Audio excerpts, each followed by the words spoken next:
Welcome to Las Vegas Real Estate TV, where you're going to get information regarding real estate here in the Las Vegas Valley. My name is Maximus Nguyen, and today's topic is what is involved in buying a short sale home. With me today is Trish Williams from Keller Realty. And in 2015, Trish was awarded Rookie of the Year and sold 24 homes in that first year. She currently ranks in the top 5 agents in production in her market center and is working on doubling her production this year. Trish's business is 90% referral base. That means she's really taking care of her clients. So thank you, Trish, for being here today. Thank you for having me again. So this is our town in the last, 6, 7, 8 years have been, number 1 or 2 wherever in the nation in short sales. So yes. Unfortunately and fortunately, right? Vegas is number 1. Right. So if you can break it down to simple terms, just what is a short sale, first of all? Okay, simply a short sale is the seller owes more to the bank than the home is currently worth. So they can't sell it for the amount that they owe to the bank. So the only way to be able to get out from underneath or to sell it, usually the sellers come across a hardship, maybe a relocation that they have no control over, some kind of family hardship. So they need to get out of the home, and so they're basically asking the bank to take the amount that the home's currently worth in today's market and agree to sell it for that price and forgive the rest. And the short means that they owe more than what the market price yes, is, right? Yes. So short basically means yes that they. Okay. So what does that mean to a buyer who intends to occupy the property? Well, when a buyer's looking to purchase a short sale, especially an owner-occupant buyer, the main thing that you want to consider is time. Okay. Do you have time to wait? Because the process can be very long. It can be short. Sometimes you can close a short sale in 45 days, but in most cases it takes a lot longer because there's a lot of things that need to be done to review a short sale. Okay. And what would be the benefit of buying a short sale versus a regular resale home or even a new home? Well, short sales are, in most cases it's considered some type of distressed type of property. Right. So you can sometimes get a better value on the home that's short sold rather than a traditional equity sale. Well, in exchange for the long time that it takes. In exchange for the long time and the negotiating with the bank, you can sometimes find a good deal. Okay, so what happens next once a buyer finds a short sale home and maybe accepts the seller accepts the buyer's offer? What's the next step in the process of going through the short sale process? Okay, so once the seller accepts your offer, in a traditional sale, that would mean we're going into contract and we're ready to open escrow. In a short sale, once the seller accepts your offer, you still deposit your earnest money deposit. Okay. So that doesn't change, but now, rather than us going through the contract process in escrow, the whole file gets submitted to the bank. Okay. The bank then needs to review. They need to review the seller. They need to review their hardship, their income, their finances, multiple different things to make sure the seller qualifies to short sell. Oh, okay. And then once that happens, then the approval goes over to the buyer, the offer amount. The bank does verify the amount that you're purchasing the home for. So they send out what's called a BPO, broker's price opinion. Okay. And it's basically a broker will go out to the home, evaluate the property and the comps, and determine an estimated value just to make sure that the bank is getting a reasonable value for the property. Okay. Yeah. So these independent real estate agents would do a broker's price opinion. Opinion. And they're hired directly through the bank. Okay. So they're not in any relation to the seller's agent or the buyer's agent. It's somebody separate, neutral third party. Okay. Now, is that going to be different from an actual appraisal that comes in? Of course, yes. Okay. A broker's price opinion by no way is an appraisal. It's just an informed opinion from a professional of what they deem the value should be. Okay. So now, once the buyer gets potentially a good distressed sale, right? Can they still ask for closing costs and for the sellers to contribute some of that stuff? You can ask for anything, okay. but that doesn't mean you're going to get it. When it comes to closing costs and short sales, You know, very seldomly the bank will allow it. The banks basically, they're already taking a hit, they're already taking a cut, and they basically want to, you know, do the deal as clean as possible. So in most cases, even though you ask for concessions, warranties, closing costs, even repairs, many a times the bank's going to say no. Okay, so that's what was the next question, is what if there are repairs that need to be done in the property? Usually the bank will sell it as is. Most of the time it's as is. Very seldomly. I mean, every situation, especially with a short sale, every situation is unique. Okay. But very seldomly will they agree to that. Right. Because the buyer's already getting a very good deal, so. The buyer's getting a good deal. The bank's already, you know, at a loss. Taking a little bit of loss. Yeah. So I mean, at this point, you know, I basically inform my buyers when we're looking at short sales. You're going in, taking it as is. Okay. So you said, did you mention the time frame? It could take as long as. It could take as long as forever. Sure. But it's and it's all, every short sale is unique. You know, I've tried to narrow it down to banks. You know, are some banks, you know, take longer than others? But really, it's not, because I've had a situation where I dealt with the same bank on one short sale that was over a year, whereas on another one it was 3 months. Okay. So it really depends on the situation, you know, because there's so many factors involved. Right. It depends on the situation and what goes under review.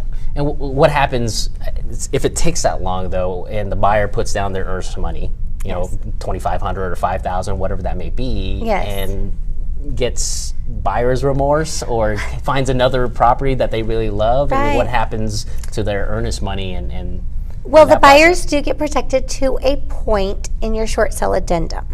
When you make an offer for a short sale, your realtor is going to have you fill out a short sale addendum. It's an addendum to the purchase agreement, to the offer. Okay. On that addendum, there's three choices, and then a fill in the blank choice for how long you agree to wait. Okay. For an approval, and through those choices, you can choose, you know, 45 days, 30 days, 90 days, or you could fill in an amount of days that you agree to wait.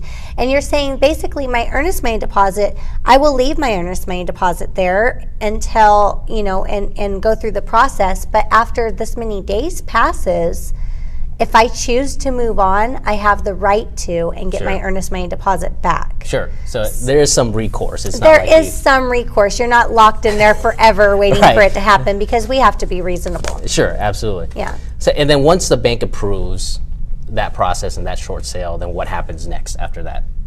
Once the bank approves the process or short sale, that's when we basically, the whole escrow process starts as if you were purchasing a traditional sale. Now we're picking up from the point where in a traditional sale, once the purchase agreement's accepted, you know, so now we're picking up the process and moving towards closing. Your appraisals get ordered if you're financing. So the appraisals don't get ordered until the bank approves. In most cases, you will not have your appraisals ordered until the bank approves. Seldomly, I have seen some mortgage companies that will order the appraisals up front, and it's just one of those things. You don't want to spend any additional cost on appraisals or inspections if you don't even know if you're going to purchase the property. And plus, if it takes over 6 months, you got to get another. You're going to have to get a new one, yeah. So it really makes more sense to start all of those appraisals and inspections once we get the approval in from the bank. Okay, perfect. Yeah. Perfect. So then the rest of the process is pretty smooth and kind of similar to the similar to a regular process. I mean, it's never.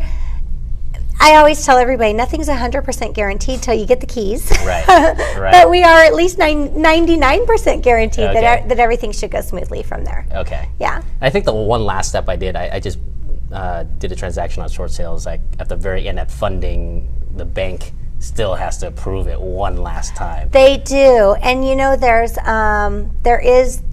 different things. The bank, when they send that approval letter, usually the letter's 1 to 2 pages long with a lot of terms on there. Wow. So you really have to double check your terms. And in some cases, people have more than one mortgage, so that's, you know, the whole review process times 2, that brings up a good or point. 3. So what happens if the owner has multiple mortgages? Well, we start with the first. Okay. It's very important for your real estate agent, whether you're on the buyer side or the seller side in a short sale, to understand short sales. because that will help you understand the process as it's going along. Can be very tricky and very difficult. So when there's two mortgages, it starts with the first mortgage. We get the approval from the first mortgage. Once things are working and moving along with them, once they've approved the seller, then we move on with requesting an approval from the second mortgage. Some cases, third mortgage. But in this town, yes. Yes, all parties have to agree. And even the terms, when you get that approval letter, if the terms from the second mortgage, which unfortunately I had this happen before, the terms from the second mortgage approval did not match, or they conflicted with the terms from the first mortgage approval, so we couldn't do it. Wow. Yeah, so we had to start all over until they were, everything matched up together. Wow, I can see why that could potentially drag out the process. It can. For up to a year or more. It can, yeah. So what is the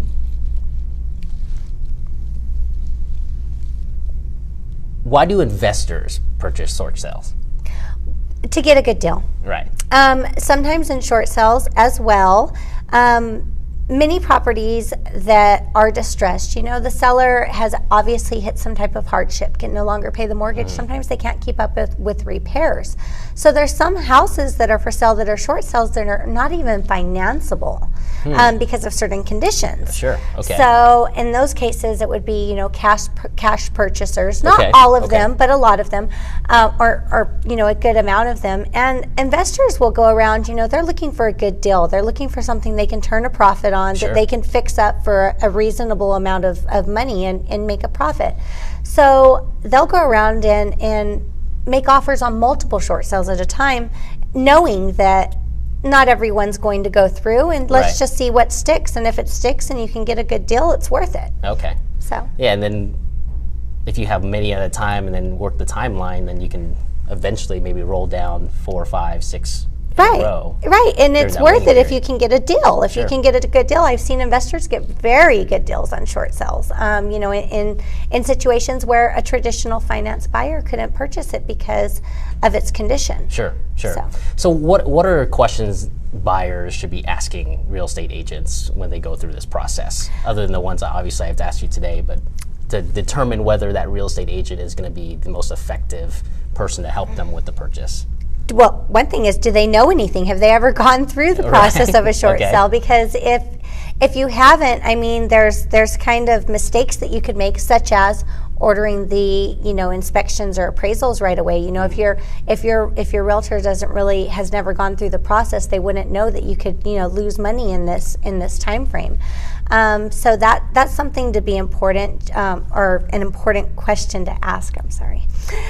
Another thing is, the buyer really needs to think about, what is their time frame for moving? If you're in, say you're renting right now and you're in a lease that's going to expire in the next month or so, you can't realistically think that you'd be able to close on a short sale in that time. You have to basically have an open-ended time frame if you're really serious about purchasing a short sale. Otherwise, you could see yourself in a mess. Right now, in our market, prices have been increasing a bit, and there's news or talk of interest rates may be increasing. So if you lock yourself into a 120-day, for example, short sale agreement, in 120 days, where's that going to put you in the market if the bank says no? You really have to consider those different options and see if it's something that you're willing to wait on. It can benefit you in the end, but it's something that you have to be cautious about. Sure. At any one point, say for instance, it does take 120 days or a year to go to the short sale process, and they may not approve it, right? Have you seen them counter back if the market moves? Yes. Such a I'm large involved. amount? I'm involved in a situation right now, and it was the same thing. We had went into contract last year, towards the end of the year, and the market's been increasing. And every 30 days, the bank requires a new BPO because the last one expired. So we've been chasing this approval almost. With every 30 days, the bank comes back and says they want a higher amount because the price has increased a bit. Right. So it can be very, very discouraging for the buyers because, you know, I mean, it can be, you know, when you're purchasing a home, you get emotionally involved. Sure, absolutely. And it can be, you know, heartbreaking in some situations. Absolutely. Yeah. So it's good to know when you're definitely right, when your time frame is, because Yes. if when your lease is running out in 5 months and it's going to force you to make a decision, Right. and you don't want to do that. So I'm sure there's many more questions that people need to ask about buying a short sale. So if they do want to ask and want to get a hold of you, Trish, you know, what's the best number to reach you? My phone number is 702-308-2878. Perfect. And I'll make sure I'll put that all in the bottom of this video. So thank you for coming out and educating us on the buy side of a short sale. I know we're doing a part 2 of this video where we're going to represent the seller side too. So thank you for coming out, Trish. Thank you for having me. My pleasure. So that's all we have here for today. If you liked more videos like this, make sure you subscribe to my YouTube channel, LasVegasRealEstateTV.com. Again, my name is Maximus Nguyen. I'll see you next time.